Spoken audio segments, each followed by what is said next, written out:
آپ کو ایک حدیث سنانے چلا ہوں جس میں ایک عجیب نقشہ سامنے آتا ہے کہ یہ مہدی جب ظاہر ہوں گے تو کس طور سے ظاہر ہوں گے، ان کے ظہور کی کیفیت کیا ہوگی، کیف یظہر۔ یہ روایت ہے حضرت ام سلمہ سے رضی اللہ تعالی عنہا، حضور کی زوجہ محترمہ ہیں، فرماتی ہیں ام سلمہ عن النبی صلی اللہ علیہ وسلم قال یکون اختلاف عند موت خلیفۃ۔ حضور نے فرمایا ایک خلیفہ کی موت پر اختلاف واقع ہو جائے گا، خانہ جنگی ہو جائے گی۔ فَيَخْرُجُ رَجُلٌ مِّنْ أَهْلِ الْمَدِينَةِ حَارِبًا إِلَىٰ مَكَّةَ، پھر مدینے کے لوگوں میں سے ایک شخص نکلے گا، بھاگے گا اور جا کر پناہ لے گا اور چھپ جائے گا مکے میں۔ فَيَأْتِيهِ نَاسٌ مِّنْ أَهْلِ مَكَّةِ، پھر اس کے پاس آئیں گے اہل مکہ، مکہ کے لوگ، فَيُخْرِجُونَهُ، اور اسے نکالیں گے، جہاں وہ چھپے ہوئے ہوں گے وہاں سے نکالیں گے۔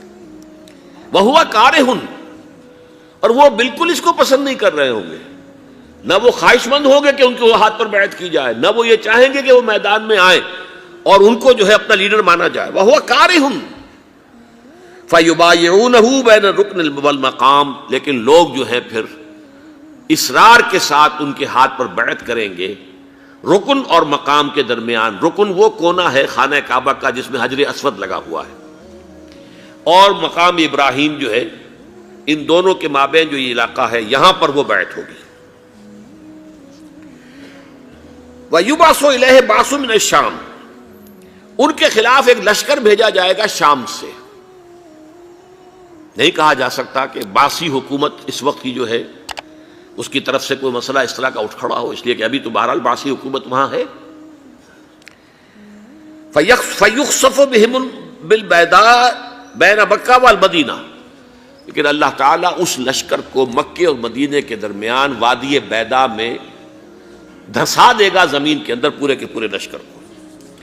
فَإِذَا رَأَى النَّاسُ ذَلِكَ، جب لوگ یہ دیکھیں گے کہ اتنی بڑی نشانی ظاہر ہو گئی، أَتَاهُ أَبْدَالُ الشَّامِ وَعَصَائِبٌ من العراق فَيُبَايِعُونَهُ، اب شام سے سارے کے سارے جو اولیاء اللہ ہیں وہ بھی آئیں گے، اور عراق سے جوق در جوق لوگ آئیں گے اور ان سے بیعت کریں گے۔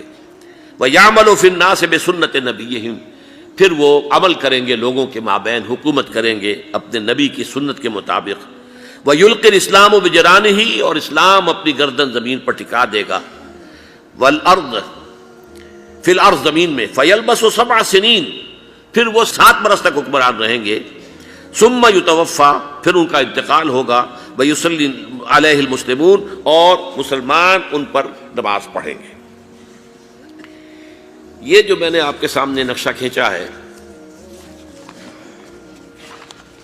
اس سے اب میں ایک نتیجہ نکالتا ہوں، اسے بھی میرا گمان کہیے، اختلاف بھی کر سکتے ہیں آپ، اگر اس کو وزنی سمجھے تو قبول بھی کر سکتے ہیں۔ وہ یہ ہے کہ میرے نزدیک ان کے ظہور کا وقت قریب ہے، اور اس کی تھوڑی سی بعد میں مجھے معلوم ہوا کہ جین ڈکسن غالباً نام ہے امریکن اس کا، جس نے یہ پیشن کوئی خبر دی تھی کہ 1962 میں عالم عرب میں ایک بچہ پیدا ہوا ہے کہ جو وہاں کا نقشہ بدل کر رکھ دے گا۔ یہ جین ڈکسن کی غالباً پیشن گوئی ہے۔ بہرحال مجھے اس کی پیشن گوئی سے کوئی دلچسپی نہیں ہے، میں تو جو احوال دیکھ رہا ہوں، یعنی اسرائیل کا قائم ہو جانا، اور اس کے بعد اب یروشلم کا مسلمانوں کے ہاتھوں سے نکل جانا، اور اب گویا کہ وہ الملحمۃ العظمیٰ جو ہے تلی کھڑی ہے، کسی بھی وقت جو ہے یہ جو ہے وہ لاوا پھٹ سکتا ہے، آتش فشاں پھٹ سکتا ہے۔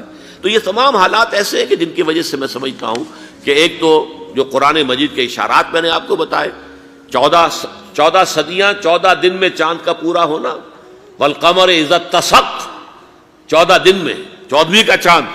اسی طرح اب یہ 14 صدیوں کے بعد یہ صدی جو 15ویں صدی ہے، یہ در حقیقت ظہور امام مہدی کی صدی ہے۔